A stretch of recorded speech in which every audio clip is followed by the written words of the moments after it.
Hello, fifth graders. Welcome to week 4 of our virtual learning. This is day 1 for ELA. Today's lesson is pretty short because it's all a review, so should be pretty easy. First, I'm going to tell you your homework. First we're going to be working on cause and effect and then vocab today. So going with that, your homework is to read Rachel's journal off of Think Central. You are to do your Fab 5 vocab. That is a form this week, so all you have to do is click the link and it will bring you to it. And then you are going to do a cause and effect assignment, which is also a form. So all you have to do is click the link and it'll take you to it so you can just answer the questions. All right, today's I can statements. I can analyze cause and effect, and I can determine the meaning of words and phrases in a text. This is one we've worked on before, so we should be getting pretty good.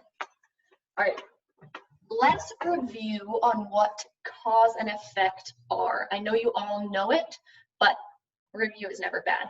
Cause and effect. Cause, this is the reason why something happened. Effect, this is the result. What happened? So here's my beautiful little picture. I'll scooch it in so you can see it. Oh, it's all blurry. That's okay. Cause, it's raining. What is the effect? Rainbows and flowers. So this is why something's happening. It's raining. This is what happens, the flowers. There are some key words that you should look for when reading to know if the cause or the effect is coming. These words are so, since, this is why, outcome, due to, if blank, then blank, cause, led to, result, in order to, therefore, consequently, after, thus, since, because. So all of these words will help you as an active reader cue into the fact that the author might be telling you something pretty important. So today, while you are reading, I'm going to ask you to really pay attention to what's happening to Rachel in the story.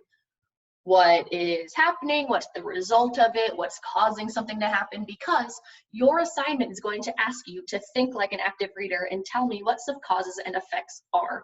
So the assignment will have a question that'll be like, on page something something, why did Rachel do this? So it would be asking you to tell me what the cause of her action was.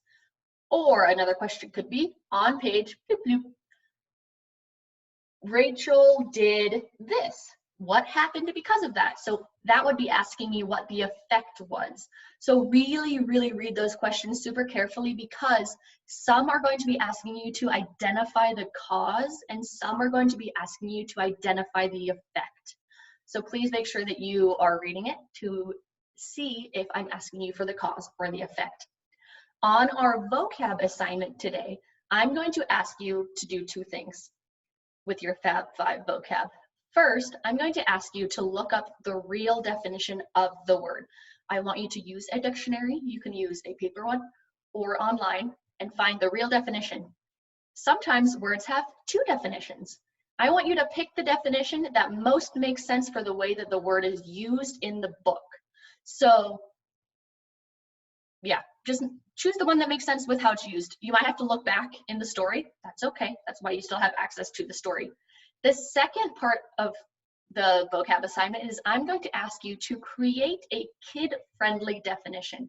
So what that means is I want you to come up with your own definition of the vocab word that makes sense and is like the real definition of what it means. But I want you to explain it in such a way that you could explain it to your younger sibling or to at least a 3rd grader.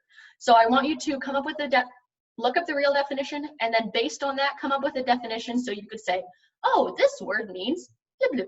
That would be easy for someone to understand.